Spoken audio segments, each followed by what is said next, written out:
Hey family, I'm back. Happy Friday. How are you? I hope you're doing well. And good on this Friday as we go into the weekend, and I hope you had a wonderful week and all of the good things coming to you. I'm using my old Revelations fan from Alvin Ailey, and just, you know, my life is filled with so much dance. Anyway, it's just my fan, because also it's a little warm in here because I have to keep my window closed. But how are you guys? Welcome. Thank you for being here. We'll let a few more people into the room, but in the meantime, I will put up some some photos of my guest today. Yes. Beautiful.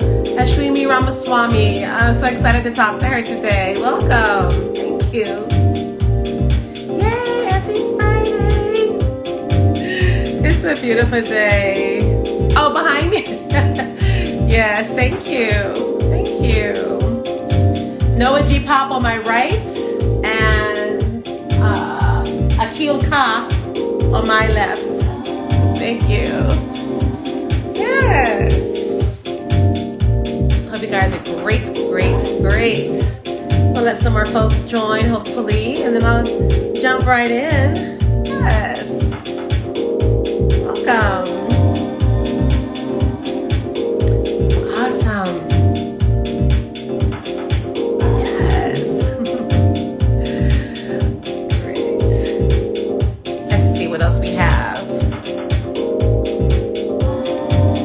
Wonderful artist. Look at those eyes. My goodness. Beautiful, right? Yes. Well, I don't want to delay too long because we're starting at a different time today, and I have to end right around 6:15. So Ashwini, I see you waiting, and I will bring you in immediately. But I definitely want to make sure I give an introduction. So happy Friday once again. Welcome to dannIGeeLive. We'll let the people join as they will. And I also just want to say a huge shout out and congratulations to Justice Ketanji Brown Jackson. How amazing was that this week? And as I posted, I was watching on FaceTime with my mom as it was happening. And it was such a powerful moment for not just Black women, but women everywhere. And just so, but really proud to see her take that step in her journey. And so just happy and proud and inspired to witness that live. So I will come out of here. Yeah, so thank you for joining, and we have an amazing guest today, the incredible Ashwini Ramaswamy. She is a dancer and a choreographer and has spent over 30 years studying Bharatanatyam from her gurus, her mother Ranee Ramaswamy and her sister Aparna Ramaswamy, who I actually had on my show last year. And they are the artistic directors of Ragamala Dance Company. Ashwini has been studying under the legendary Alarmél Valli of Chennai, India since 2011. The New York Times described Ashwini as weaving together both fearfully and joyfully the human and the divine. As a founding member of Ragamala, she has toured extensively, performing throughout the US and in Russia, Taiwan, Indonesia, Japan, the UK, and India. She has received commissions from SPCO's Liquid Music Series, American Dance Platform, Macalester College, and Great Northern Festival. Residencies at the Baryshnikov Arts Center in New York, UNC Chapel Hill, North Carolina, Kohler Arts Center, Sheyboygan, Wisconsin, the National Center for Choreography in Akron, Ohio, and the Bogliasco Foundation in Italy. Support from the National Dance Project, MAP Fund, USArtists International, Minnesota State Arts Board, Metropolitan Regional Arts Council, South Asian Arts Resiliency Fund, a Jerome Hill Artist Fellowship, and McKnight Foundation Artist Fellowships for Dance and Choreography. Amazing. Hey, Kate. For choreography. Her choreography has been listed among the best of the year in the Washington Post, Minneapolis Star Tribune, Minnpost, and Big Dance Town. As a 2019 City Pages Artist of the Year, Ashwini's work was highlighted for illuminating Bharatanatyam's future. She is currently touring Let the Crows Come nationally in the 2022 season. And so this work has been described as a fascinating, beautifully developed exchange of dance styles among three women. So, with all that said, I cannot wait to speak to my guest, and I believe she is already waiting. So let me go find her and bring her on. Yes. Oh, great. Volume is up.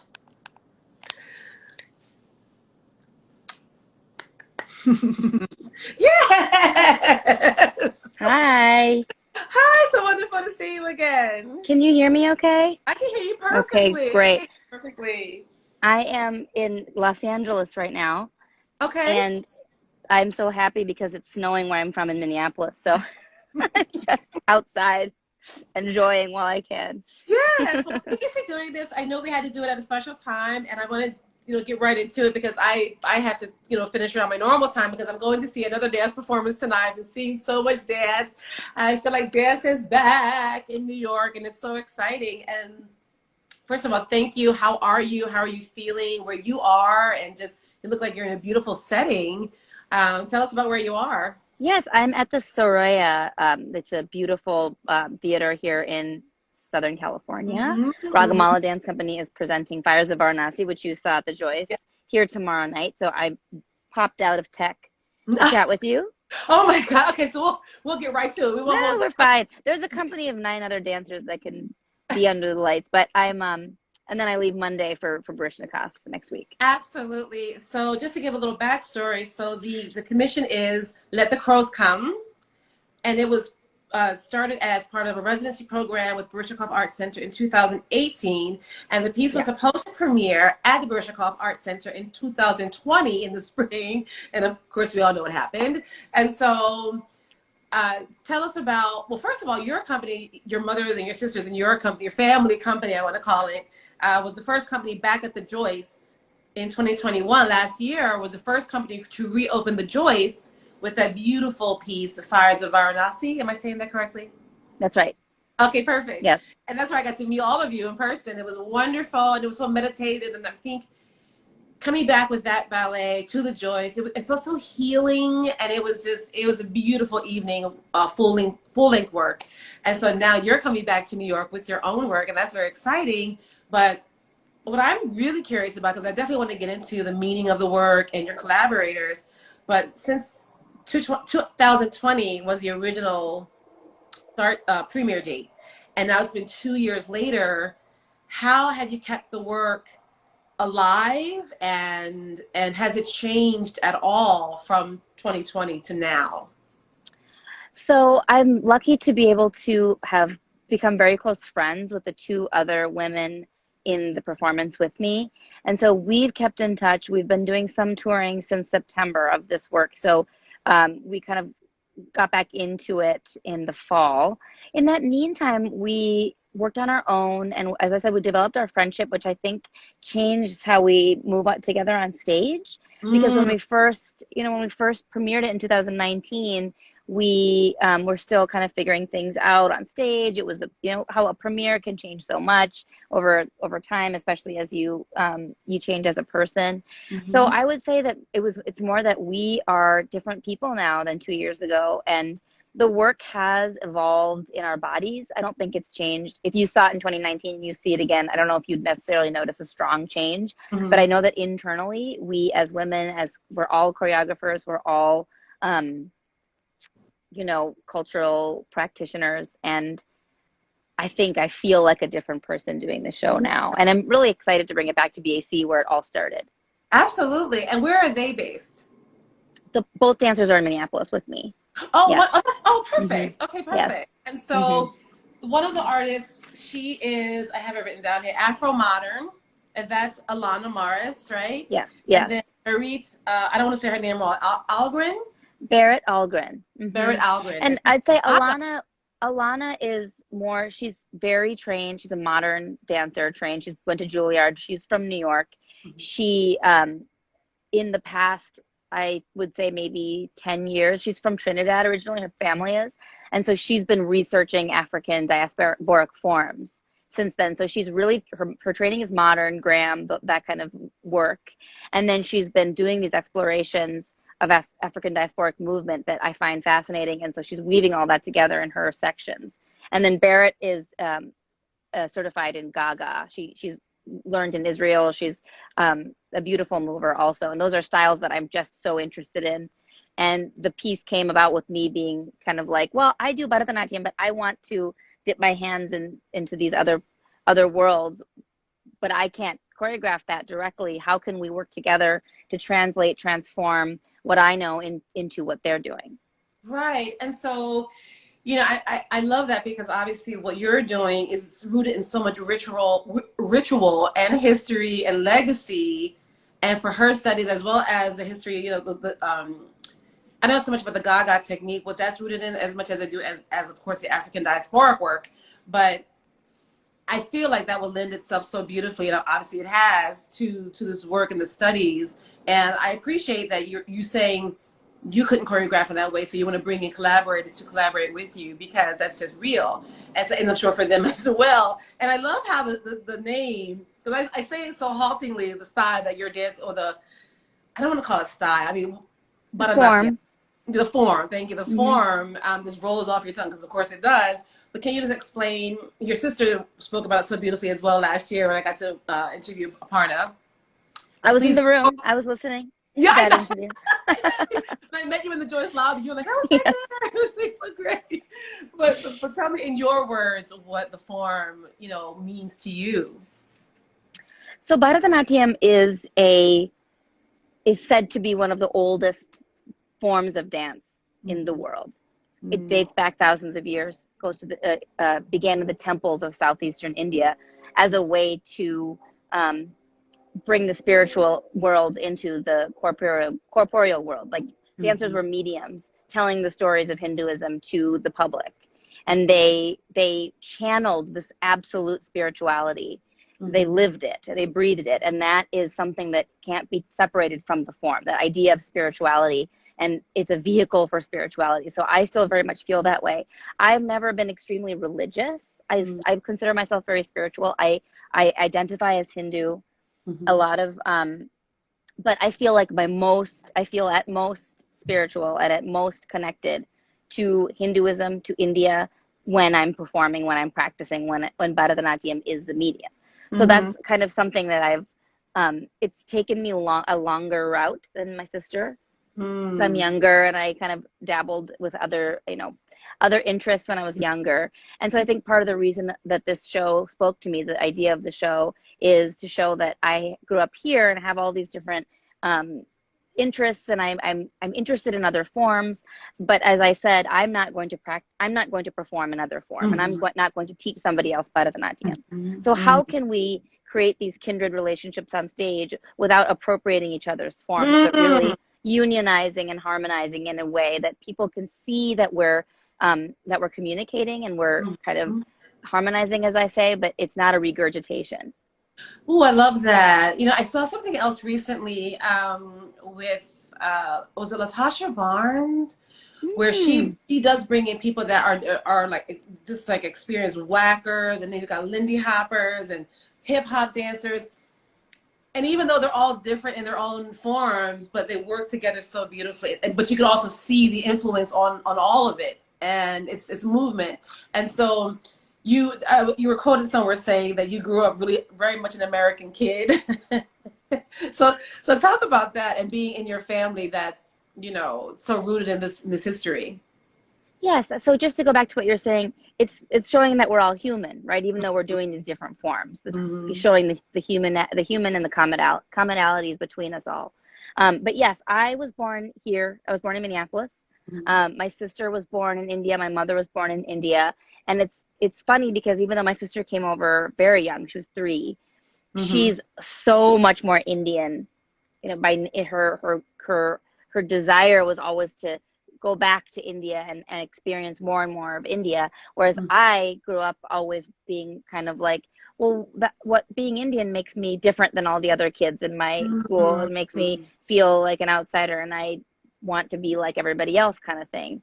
And so I always danced, and I was always interested in dance as a way to feel Indian, but I was never, in my mind, never going to pursue that as a career. But I was able to do that as kind of my extracurricular activity growing up. I always danced. Ragamala started when I was 12. So I was in the company, doing productions with the company all throughout college. Yeah, and then I actually moved to New York after college to pursue a career in publishing because I was an English literature major. And I was a book publicist for 4 years at Penguin. Oh, wow. And I did really enjoy that because literature is actually a really big part of how I build work in dance as well.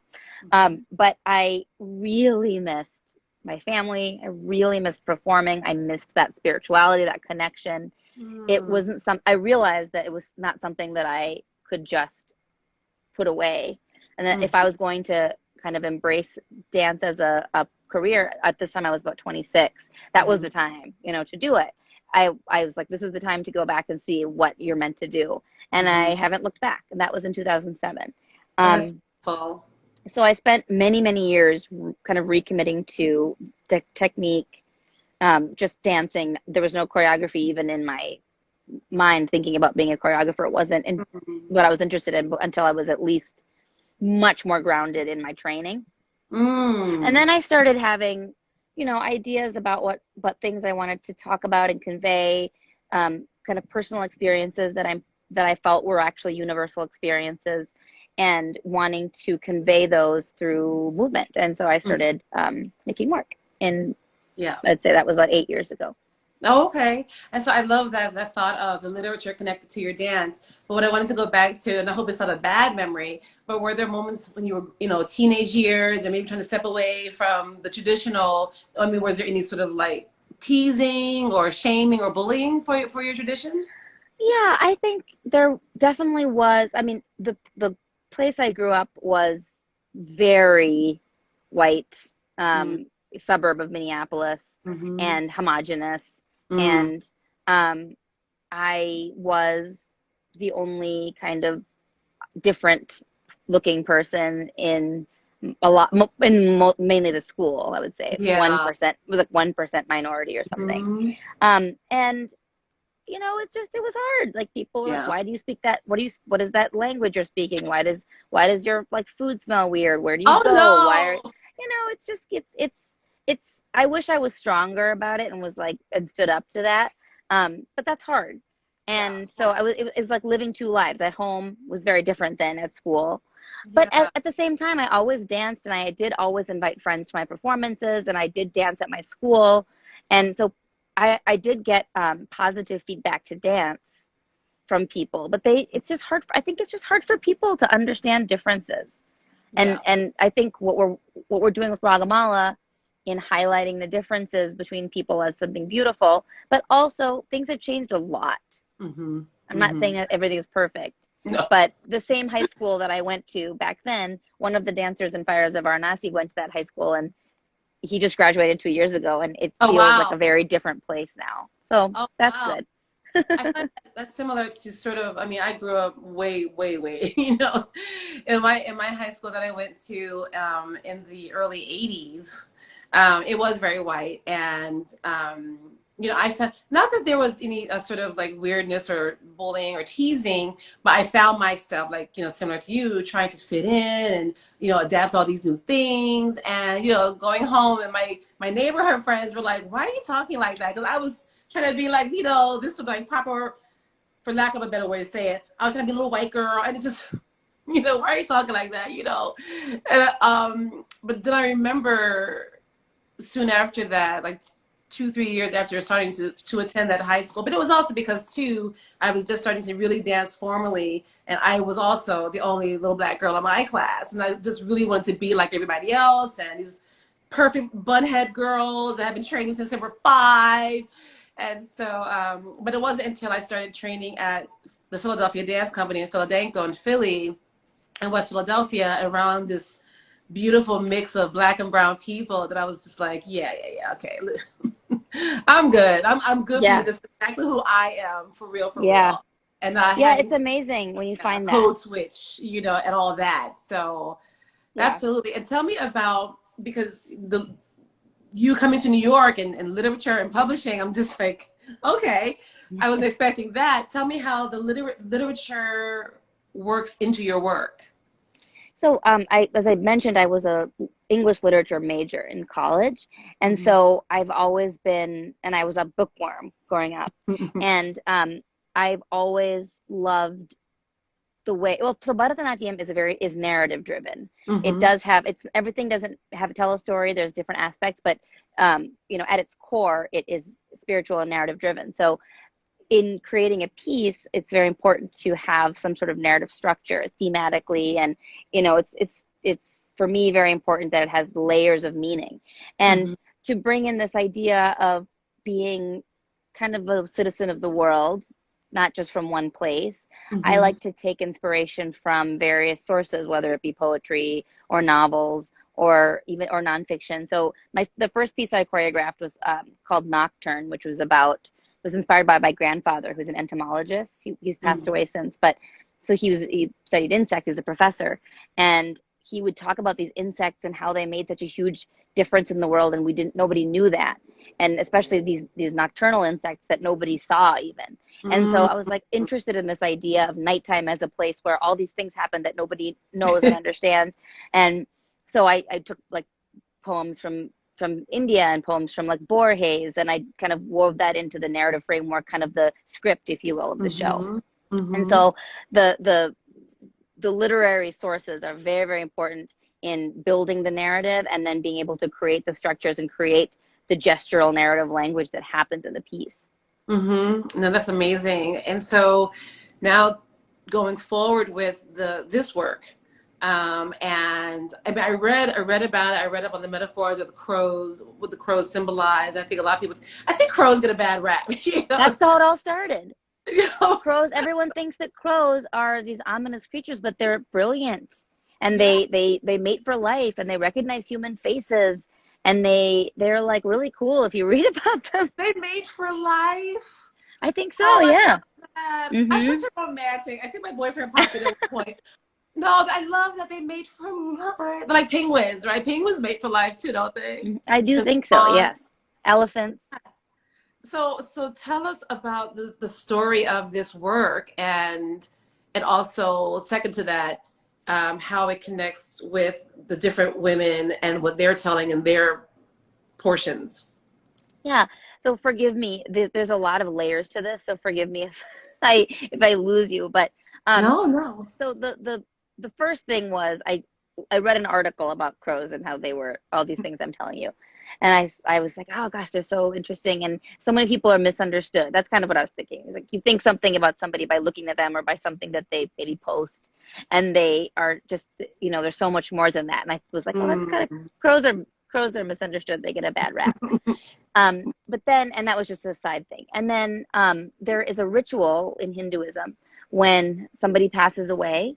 There's 2 weeks of rituals that happen, and one of them is called Pitrupaksha, which is you offer rice, cooked rice, outside in these little mounds, and wait for the crows to come and take the rice. And that symbolism, that crow symbolizes and it's the messenger from the person who has passed on, letting Mm. you know that they have ascended, that their purpose has Ah, been fulfilled.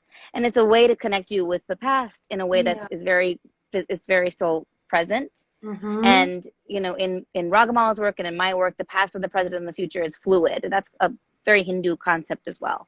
So Mm-hmm. I feel like that's a microcosm of that idea, the idea of the crow coming and being this messenger between worlds. So Mm-hmm. that was the main first inspiration of the idea.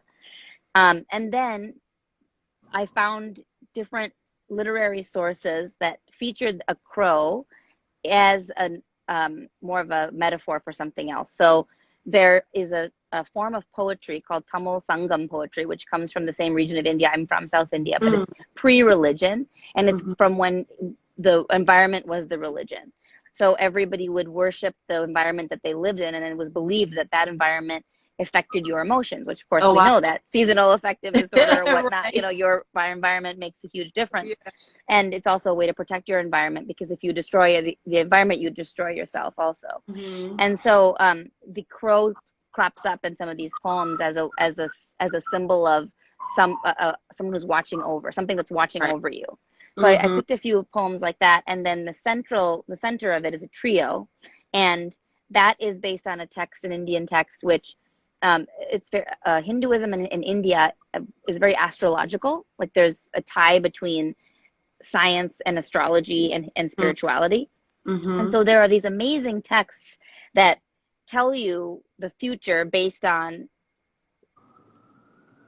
certain elements of the environment. Like for example, they'll say like if a dewdrop falls from a leaf in a certain direction, then this might happen. It's like a future so there's a chapter about the flight patterns of crows, and how if the crow flies in a certain direction, then a stranger will be welcome to your house, or this direction means you'll have children, or there's these different signs. So I use that text for a part of it as well. And so it's built as a solo. I have a solo first with a trio in between, and then the subsequent two dancers, it's a translation or repurposing of my solo into their bodies and into the way they interpret it. And so you get the sense, the way I think of it is, it's like a memory that is shared by three people, but if you tell that memory again later, you're not going to tell it the same way. Right. So that's kind of what I was going for with the structure. So you see the same thing three times, that it looks totally different. Oh, that's fabulous. Oh, I can't wait to come see it.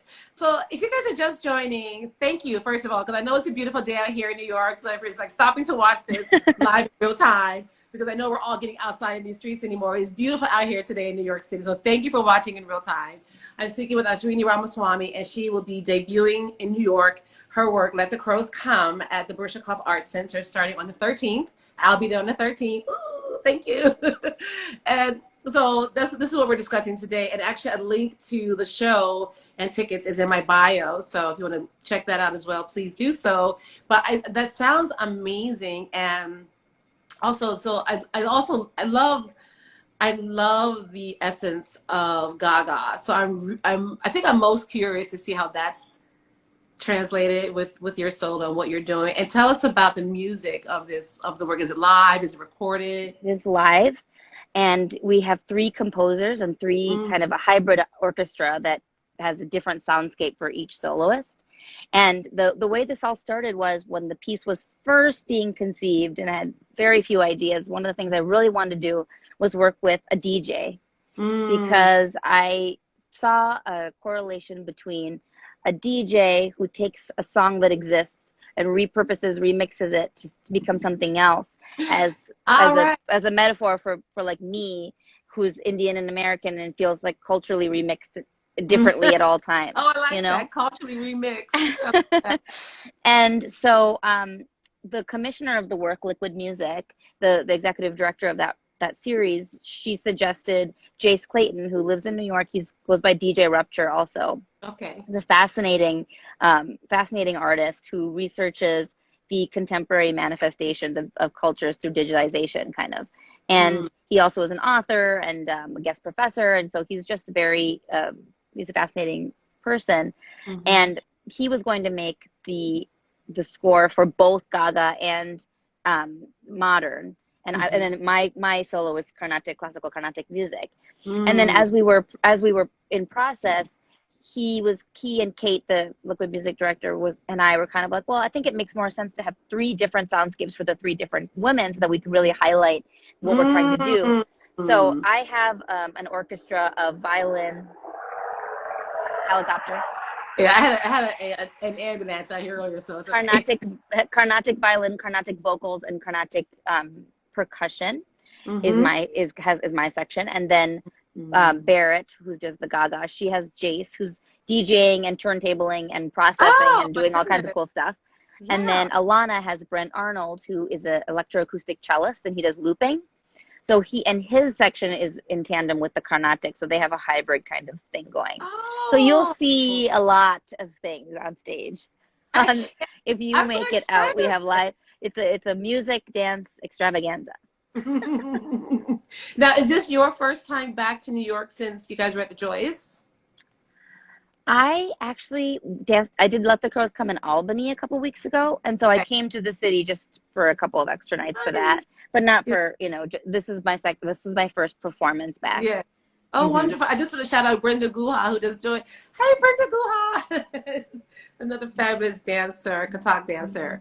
Um, I'm trying to visualize in my mind. And are there visuals? I mean, are there things happening on the stage, like behind you, screens or anything like that? We have, it's not, I didn't want to oversaturate with things to not take away from the movement, but Yeah. I commissioned an artist from India who does a style of painting called Wadali painting, which is done, if you ever, I'll email you the name. It's very fascinating. It's the tribe of people that paint their landscapes, their everyday lives using natural materials on the wall. And so Mm-hmm. as it unfolds, like they'll draw as it goes, and then at the end you'll see the full mural of, cow herding and fishing and Right. farming. And so this amazing artist created gobos for me, light gobos of flocks of birds Mm-hmm. that you'll see on the stage, kind of in that section where we tell the future. It'll kind of show Right. you the directions that they're flying. So for people watching who might not know what gobos are, just explain what that is Oh, for the non-technical yes. people. Yes, so that is the I shapes know, that, but yes. So a gobo kind of goes into the light and makes patterns on the stage floor or on the back wall, depending on what the artist wants. So he created these very, very beautiful birds for the yeah. show. They're kind of like stencils, right? Like you just paint like I don't know stencils. how they're created. I just know that I sent an email with the picture to somebody, and they created the cover for me. Yeah, and so I of course have to ask you about your amazing mother because my mom is just like my rock and my best friend. And so just tell us about, first of all, she's clearly a legend and she's just powerful. Like watching her on stage, I just was transfixed. And so is there a chance that you'd ever, I don't know, choreograph on her for something separate outside of Ragamala? Has that happened yet? She was in that performance Nocturne that I told you about about Oh, the okay. nighttime. Yes, both my mom and my sister were in that.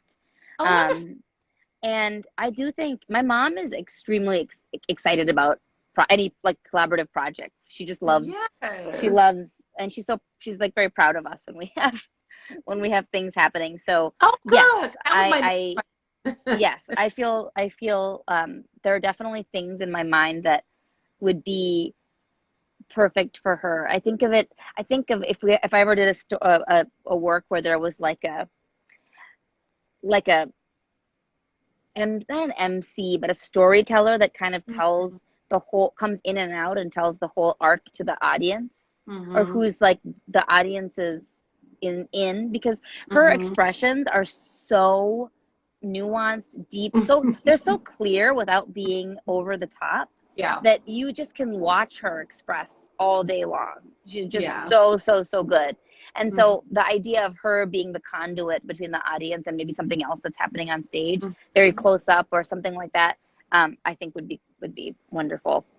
I mean, what a joy to be able to dance on stage with your family. I don't think I've ever had anything quite like that, except for my sister and I went to the same high school, and we would do high school musicals together on stage. But that's been some decades. But just the thought of me being able to share an artistic, creative experience like that with my mom. Oh my goodness, what a wonderful experience that must Well, it be. really got us through COVID because Yeah. we potted and we rehearsed together like every day, Mm. and so we had that dance and that we could keep going with our art even without performing. Right. And so, not to take away from obviously your triumph coming up next week, but since I've seen you guys in November, the company has Ragamala been steadily going? Yeah, so we did, so before the Joyce, we were at the Kennedy Center, at the Hopkins Center at Dartmouth, then Joyce. Then we went to the Harris Theater in Chicago. And then Let the Crows Come, and then between there, Let the Crows Come was in Bryn Mawr, and then Let the Crows Come was in Scottsdale in January. And then we were at Northrop, Ragamala at Northrop, which is at the University of Minnesota. Now we're here in LA. And then next week is Baryshnikov. And then in May, the three of us go to Bogliasco, to Italy, for the residency there. Nice. So, oh, you're busy. yes, yes. That's fabulous. And every time I speak to, especially a leader of a group, and I recognize and empathize that, you have to be committed in your training. You have to be committed in your physicalities, all these things. But now there's an extra added layer of being committed because you have to be almost live like a monk-like life so no one else gets, sick or anything like this. And, I'm very tapped into the folks at Complexions Ballet and the Ailey folks who are actually also in Los Angeles this week as well. Yeah, I got, we were in some listing with them. I don't know which theater that they're in, but yeah, I saw that. That's cool. Yeah, well, yeah I really hope that people coming to see dance or any live performance, that they really understand the level of commitment and maybe stress it takes to bring together a group of people to perform for a long period of time without, just all the protocols and all the it's a lot. So I'm just saying that to anyone watching, like, just be cognizant that people are taking great care to make these performances happen. So support. Yes, because going to see work is, it's been, like you were saying, it feels so nourishing. I feel like I'm coming out of hibernation. Yeah. Yeah, I will say New York, I've been going out as much as I can, with, safety. Things are, a little wild in New York right now. But the houses have been packed. People just want to get out and see things and be entertained and socialize. So I think, it's like a rebirth, like you said, almost coming out of hibernation that we've all been going through. We're still in it. You're in it. Yeah. Numbers are like whatever in New York, but anyway, I don't want to go into that kind of conversation right now, because this is about the beauty of the work. And I have about maybe 3 or 4 or 5 more minutes, but anything else that you want to tell us about the work? Like, what do you hope, or maybe not, but what do you hope the audience takes away from the work? Yeah, I think what I've heard from people, which was I realized it was my intention in the back of my mind, but I didn't really know if it would translate, is that they said that they understood Bharatanatyam better at the end by seeing the translation of forms they were more used to seeing. Oh, interesting. And to me, that was really great, because this piece has not come up just because experimentation for experimentation's sake. It's because people who haven't necessarily seen my art form, who might be interested in the others or the live music, or what kind of hybrid is this, is more just to say, this is what our form looks like in its classical way, and it can be reinterpreted and reimagined in other ways using the principles of Bharatanatyam into a whole new way of seeing my form. And I think that's it's nice that people got that out of it. One of my other impetuses behind this experimentation, at least, is thinking about who gets asked to commission work for companies who don't do Bharatanatyam. Just any company you think of, you don't see it being an Indian classical dancer. But I could do it. We can do that kind of thing. Just because we do a specific style, we have a vision, we have ideas, we come with themes that we think are relevant to other people. So I would encourage people to think outside the box when trying to find other artists to commission to create pieces for their companies. Trying to kind of make that lane visible. Absolutely. And especially after seeing you guys in November and looking at the intricacies, the the quickness and the discipline, the stamina that the work takes. You know, when you think about, say, a ballet dancer at the same skill set level, which is neck and neck as far as I'm concerned. And, you know, they're in class, you know, every day, 2 hours a day, and then there's rehearsal. And so is that for your form a similar sort of rigor? I mean, training every day and all of that? Because you have, I mean, I feel like your shins must be so strong, you know? Yeah. Yeah, we do 5 days a week of dance, 6 days a week of, or sorry, 4 days a week of yoga. So I take a day off a week. And I take class with my mom and sister a couple times a week. Yes, that's beautiful. So it's a different situation, maybe. I mean, I'm not very familiar with how ballet class works, but we don't do we do class that's like classical pieces, like repertory pieces, kind of, you would say, that are really, that help with the stamina, that help with the precision.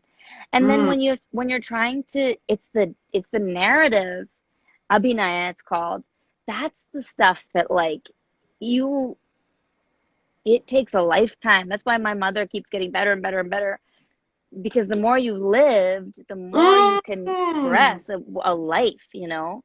And so that's the practice that's harder to, it's less tangible practice, because it's like acting. It's like you have to just, something has to come from here. You have to really feel and believe. That's hard to practice. Oh my God, I love that, because I preach that all the time. Like, you have to live. It has to be authentic. And that just goes against the grain, especially in America, because you feel like, you know, dance here, you know, typically once you hit 35, probably, even especially in ballet. But I mean, I was a modern dancer, but even then, you know, you're done. You're out. You're over the hill. You're retired. Go. You know, do something else. In this form, again, witnessing your glorious mother, the older she gets, like you just said, the better she gets, and the more it's valued. Yes. I love that. Yes, and that's something I think we are championing quietly, but I'd like us to be championing more loudly, that it's not a young person's thing. You know, India is a culture that really reveres its elders, and for the knowledge and what they can pass down to you, whereas you know, our culture does not do that. And you know, that's something that we hope, by continuing to dance into our 60s, 70s, and showing that the virtue, like the virtuosity, the heft of experience and knowledge, that's so important to life. Every level of life is important. Yes. You know? Yes. Yeah, you're right. Here in this culture, it's just not heralded in the same way, which is a shame. You know, I mean, I think my friend Lee Jones is watching. He's always calling me old lady, but I feel like I'm, you know, easing into that echelon of, you know, more mature artists and mentorship, and I feel good in these times, and my knowledge and what I can impart to others. I'm still learning. I actually danced again for the first time last summer, but I saw some of that on your channel. It looked amazing with Ron Brown. Ron Brown's piece. Oh, thank you for that. But you know, and I had to really get myself out of my own head about not wanting to go up there and look old, look like, you know, and be embarrassed. I'm like, no, you're doing it because you love it, and this is something you spent your entire life doing, and why not? Who cares what people think? It is one of the hardest things in the whole world. We're always trying to look to shed what the external expectations are, like what you're supposed to. If you're trying to convey something, you can't be thinking, I'm supposed to look pretty doing this. You have to just do it. Be natural, and that's what's going to hit the audience. That I can say that all day, but it's hard to do. It is, but it's a goal for sure. Oh my God, I have enjoyed this so much, and I'm sorry we have. Anyway, we got it in, and thank you for even taking the time. I know you're just thank you. Rehearsal and things. I cannot wait. It's a pleasure to talk to you, and I hope to see you next week. You will. I'm there Thursday. I'm so excited. So excited. Well, good luck tonight. Thank Much you. love to your mom and your sister. Okay. And yeah, hopefully I'll be able to archive this, on my channel and share it again for whoever didn't get to see this live now or miss some of this. But thank you. Thank you so much. Thank you. I'm And glad the weather is beautiful where you are. It's beautiful here. Have a great yeah, weekend. you too. Okay. Okay. Bye, Safe Danny. travels. Great. Are you able to let yourself out? Yeah. Okay. Thank you. Take care. See you next week. Oh my God, that was brilliant, brilliant, brilliant. Oh, Ashwini Ramaswamy, how beautiful was that? Those words. Respect, uplift our elders. Come on, America, get it together. Get it together. So if you're in New York next week, I just want to put up a photo again really quickly before I have to jump off of we're matching. I wore this shirt deliberately because I knew it would match this beautiful photo. So if you're in New York next week, please get a ticket. The ticket link is in my bio, starting April 13th at the Baryshnikov Arts Center here in New York, in Midtown Hell's Kitchen. Or if you see the listing wherever you are and see the listing of her and her dancers coming to your city, please support, or also her family company, I like to call it the Ragamala Dance Company. They're also amazing. So support dance, support concert dance, support the arts. There's a lot going on out here that you all can go see, take part in, take a dance class. Do it all. Oh, what a glorious day. What a glorious day. And once again, shout out to Ketanji Brown Jackson. I'm just so inspired and feeling so empowered watching that yesterday, and we'll see how it goes. So my love to you. I don't have my guests lined up yet for next week, but hopefully I will in the next few days, and I will see you next week. It'll actually be my 2-year anniversary next Friday, not the exact date, but almost to the date of doing these dannIGeeLives, and I've just been having a blast doing them, and again, hope to keep them going. So thank you for watching, thank you for supporting, and go support the arts, support dance, and have a wonderful, safe weekend. Bye.